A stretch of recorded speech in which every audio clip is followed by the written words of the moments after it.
Assalamualaikum warahmatullahi wabarakatuh. Apa kabarnya Gus Baha Lover? Apa kabarnya Muhibbin Gus Baha? Semoga sehat selalu, mendapat keberkahan dari Allah Subhanahu wa Ta'ala, dan juga lewat sanad pengajian Gus Baha. Allahumma amin. Gus Baha Lover dan Muhibbin Gus Baha, seperti biasa saya hanya mau curhat saja. Begini Gus Baha Lover, sebelum saya mendengarkan ceramah Gus Baha, saya itu biasa bersolat berjamaah, rajin, rutin, bahkan sejak kecil ibu saya, keluarga saya melatih saya untuk rutin sholat berjamaah. Ya sampai sekarang biasa-biasa saja, hingga kemudian saya mendengarkan ceramah-ceramah Gus Baha. Dan tiba-tiba seperti ada sesuatu yang harus saya perbaiki dalam diri saya, dalam pemikiran saya. Kenapa demikian Gus Baha Lover? Ya, karena melaksanakan kebiasaan sholat berjamaah saya itu terkadang menimbulkan satu pemikiran bahwa alhamdulillah saya sudah jadi orang baik. Kemudian, nah ini yang bermasalah, tetangga-tetangga saya, orang-orang di sekitar saya yang sholatnya belum berjamaah ke masjid adalah orang-orang yang masih kurang benar, masih kurang pas. Dengan kata lain, saya menganggap diri saya benar dan orang lain tidak benar. Kemudian sholat berjamaah pun menjadi tolak ukur bagi saya untuk mengukur orang lain apakah sudah soleh atau belum soleh, sudah baik atau belum baik. Nah, hal-hal yang membuat saya bertanya ulang tentang kebiasaan saya tersebut adalah ceramah-ceramah Gus Baha tentang pemikiran Khawarij. Dari sekian banyak video-video Gus Baha yang saya tonton berulang-ulang, Gus Baha selalu menceritakan tentang Khawarij. Siapa itu Khawarij? Pemikiran Khawarij A, pemikiran Khawarij B, pemikiran Khawarij C. Pada akhirnya saya menemukan dua inti pemikiran Khawarij yang dijelaskan Gus Baha. Satu, orang-orang yang sok soleh atau sok khusyuk dan lain-lain. Dan yang kedua, orang-orang yang suka menyalahkan orang lain. Saya soleh, mereka tidak soleh. Saya khusyuk, mereka tidak khusyuk. Begitu Gus Baha Lover. Dan ternyata yang punya pikiran-pikiran Khawarij itu bukan hanya mereka saja, tetapi saya, tetapi mungkin sebagian Gus Baha Lover juga demikian. Kita menunjuk si A Khawarij, si B Khawarij, si C Khawarij, tetapi ternyata pemikiran-pemikiran mereka ada di dalam diri kita, yaitu seperti tadi itu. Gus Baha suka mencontohkan misalnya orang yang rajin tauhid, yang rajin tahajud. Mungkin sehari dua hari dia bangun malam jam 2 sholat tahajud, tapi tiba-tiba pada hari ke-8 misalnya dia keluar rumah, kemudian memandang rumah-rumah tetangganya nggak ada yang bangun. Wah, ini orang nggak benar, ternyata hanya saya saja yang bangun malam kemudian tahajud dan menjadi orang soleh. Mereka semua ini bangkai yang tidur tidak berguna. Itu contoh pemikiran Khawarij. Makanya kenapa judul ini saya kasih judul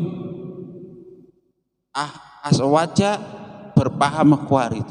Artinya ternyata ada orang-orang yang Ahlus Sunnah wal Jamaah, tulen mengaku Ahlus Sunnah wal Jamaah seperti saya misalnya, tetapi pikiran-pikiran Khawarij.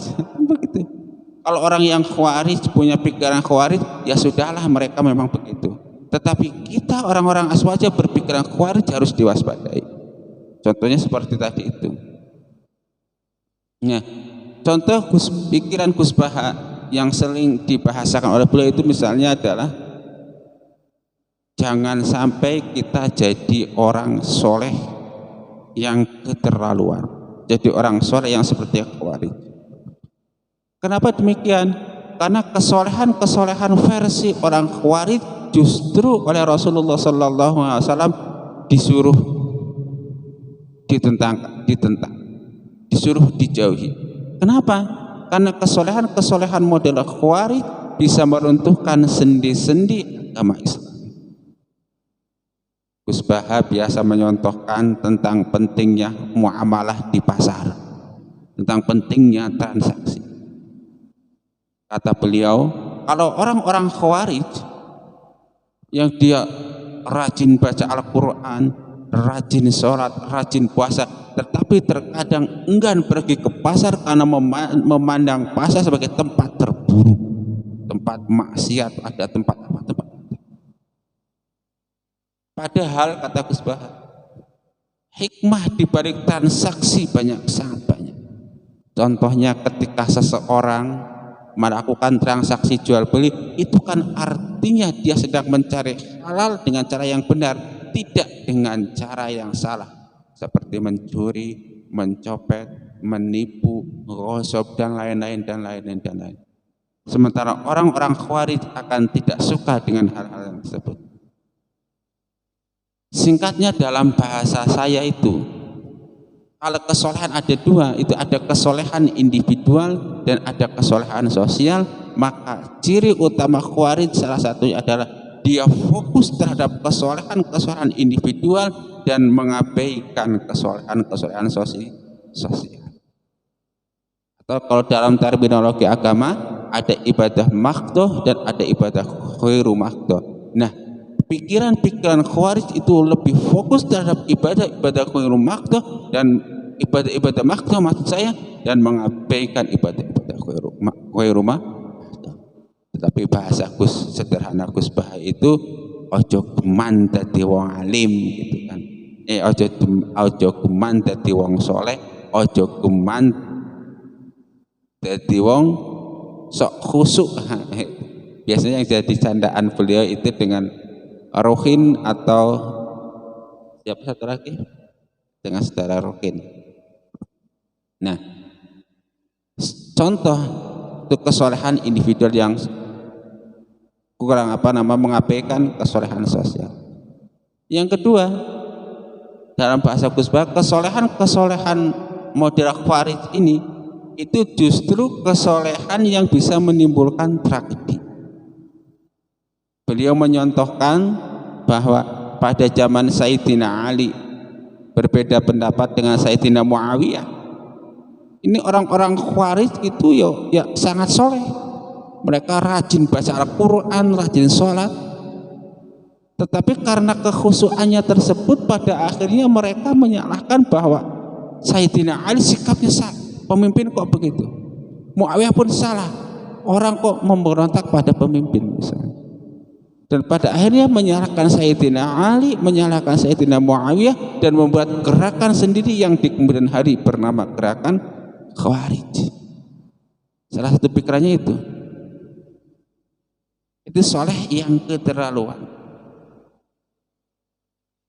Selanjutnya kesolehan tanpa perhitungan yang matang.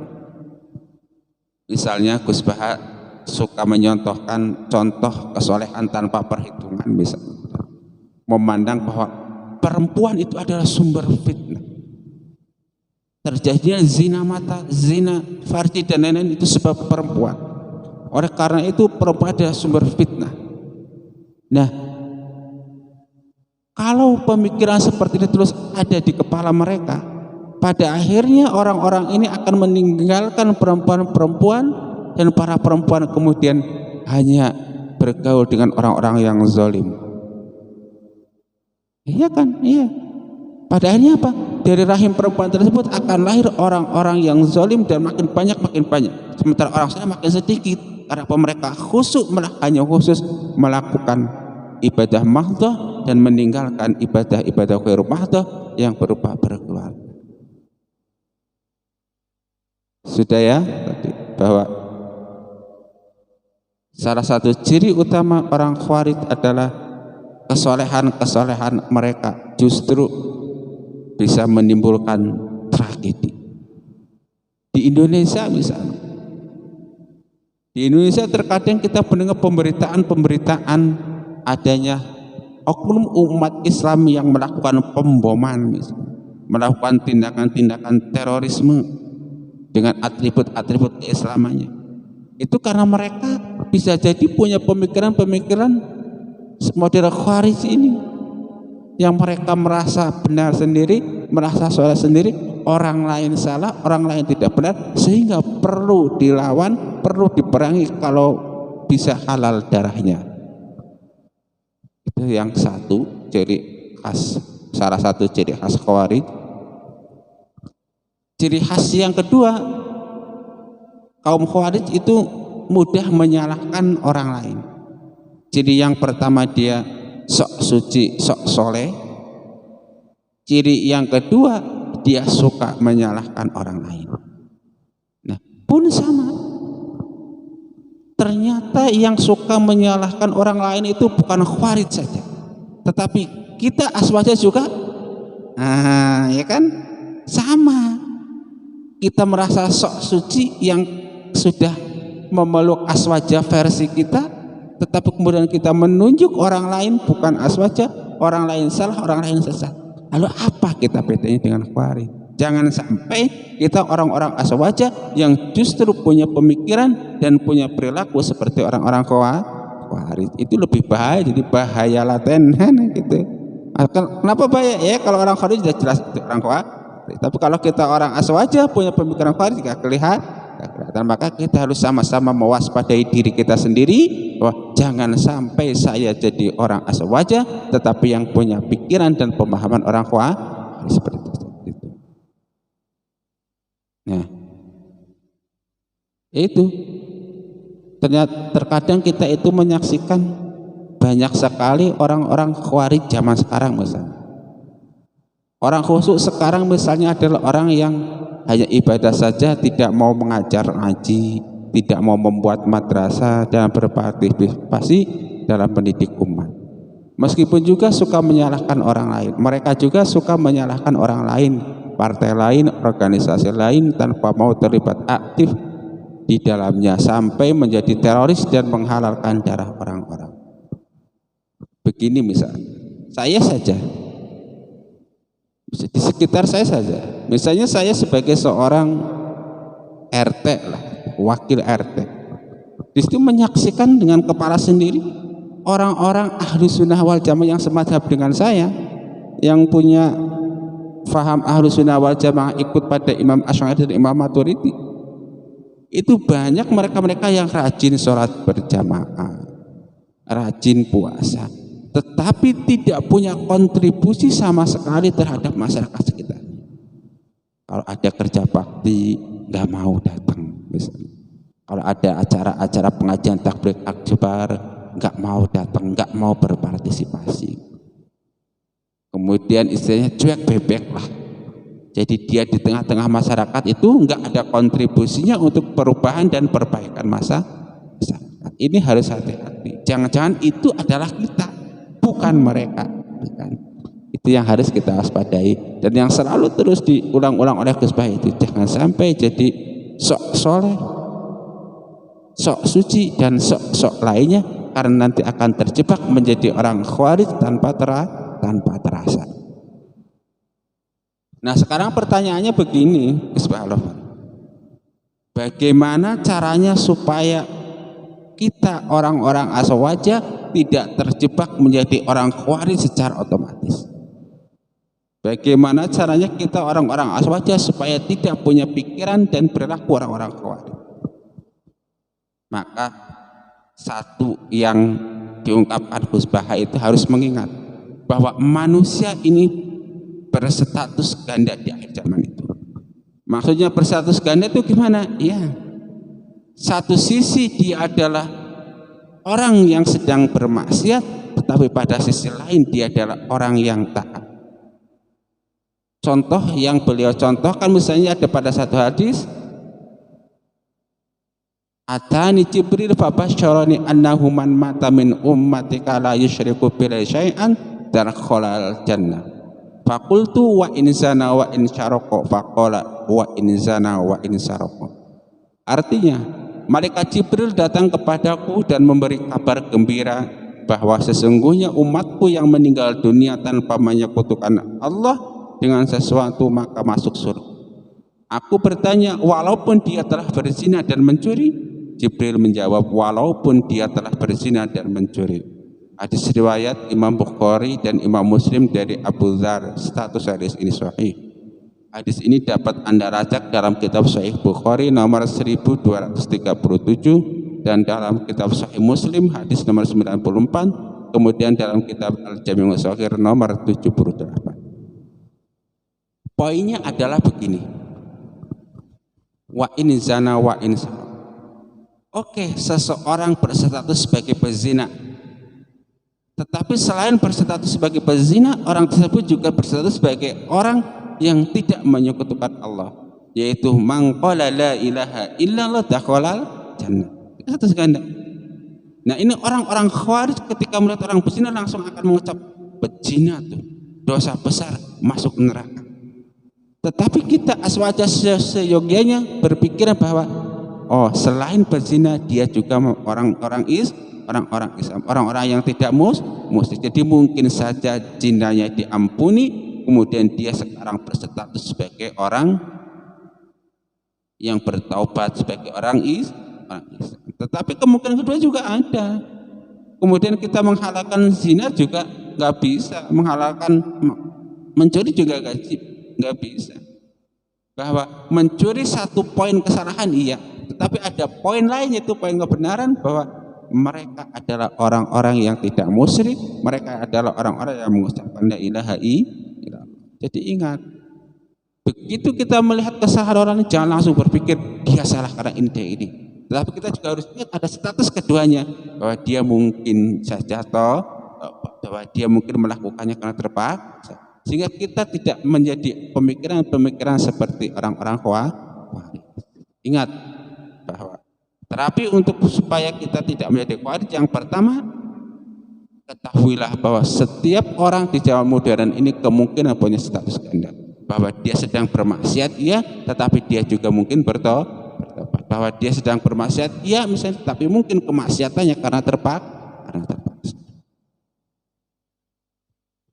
Contoh yang lainnya misalnya ada pengajian tabligh akbar atau pengajian keseharian di daerah kita, itu antara laki-laki dan perempuan bercampur baur.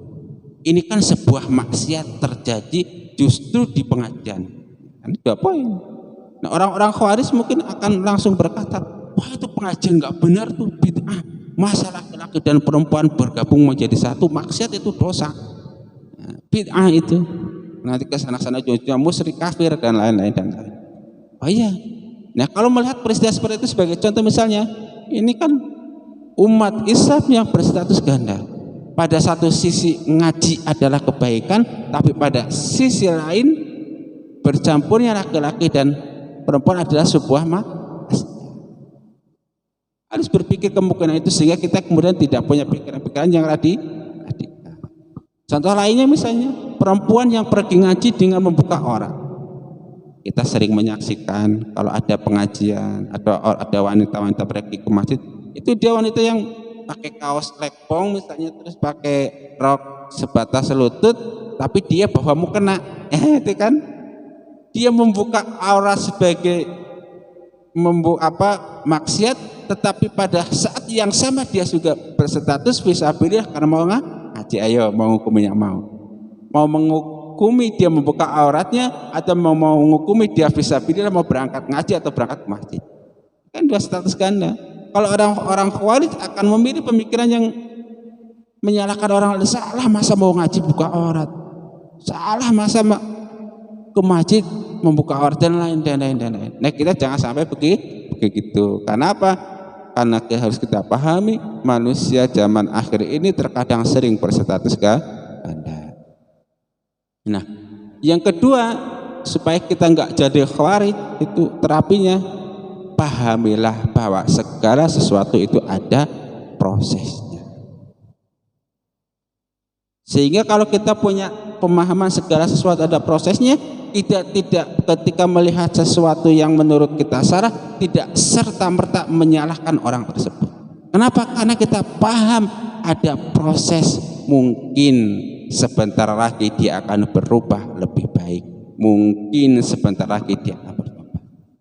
Misalnya ini kita melihat ada orang sudah azan berbunyi, kita pergi ke masjid, kita masih melihat tetangga kita nyantai-nyantai saja, seperti tidak ada keinginan untuk belajar, untuk berangkat sholat berjamaah. Kita tidak serta-merta, wah ini orang kedunian ini, orang-orang yang diperbudak oleh duniawi. Orang sudah azan kok masih terus kerja, nggak pikirkan sholat berjamaah, nggak langsung begitu. Karena siapa tahu dia nanti sebentar lagi mandi kemudian menyusul kita sholat berjamaah. Jadi kita husnudzon kepada orang lain, tidak langsung menyalahkan. Misalnya ada anak-anak muda yang suka mabuk-mabukan misalnya, ketahuan oleh kita nggak langsung memvonis, wah ini nih orang-orang mungkar nih harus kita rubah. Nggak begitu caranya. Kita berpikir siapa tahu sekarang pemuda mabuk-mabukan, nanti sebulan 2 bulan ke depan dia tobat dan menjadi pemuda yang baik. Jadi pahamilah bahwa masih ada proses. Setiap kita melihat kemungkaran yang tidak baik harus itu. Kita sabarlah, ojo kesusu menyalahkan orang lain, ojo kesusu memvonis orang lain, karena setiap sesuatu ada prosesnya. Kemudian yang ketiga, supaya kita enggak menjadi orang-orang khawarij, kata Gus Bah, itu dibalik segala sesuatu itu ada hikmahnya. Dan jangan menentang keputusan Allah dan Rasul. Oh iya, sesuatu ada hikmahnya. Orang-orang khawarij ini kan terkadang tergesa-gesa mengatakan kebijakan Rasulullah SAW tidak tepat, salah. Karena apa? Bertentangan dengan hukum Allah misalnya. Mereka nggak tahu bahwa di kebaikan itu ada hikmahnya. Contoh misalnya ketika Rasulullah SAW membagi harta rampasan perang kepada orang-orang yang soleh, sejak lama Rasulullah memberi sedikit atau bahkan tidak memberi, tapi justru kepada orang-orang yang baru masuk Islam dan kelihatannya belum mantap, Rasulullah SAW memberi banyak. Orang-orang khawarij yang pikiran orang khawarij itu memprotes terhadap keputusan Rasulullah SAW. Kenapa orang-orang yang sudah kerja banyak, berjuang banyak mendapatkan sedikit, sedangkan orang-orang yang kasarnya nggak ngapa-ngapain malah dapat banyak? Orang khawarij protes karena dia nggak tahu bahwa hikmah di balik itu adalah Rasulullah SAW memberi sedikit pada orang-orang yang baru masuk Islam atau yang kelihatannya Islamnya masih lemah, supaya keislaman mereka makin kuat. Sedangkan orang-orang yang Islamnya sudah kuat, mereka sudah tipe memberi, mereka sudah pejuang, sehingga apa? Itu banyak hal, pada banyak hal kaum khawarij tidak sepakat dengan Rasulullah karena kebijakan, karena dia tidak bersabar. Dia langsung begitu melihat kesalahan, langsung menyalahkan orang. Mudah-mudahan bermanfaat.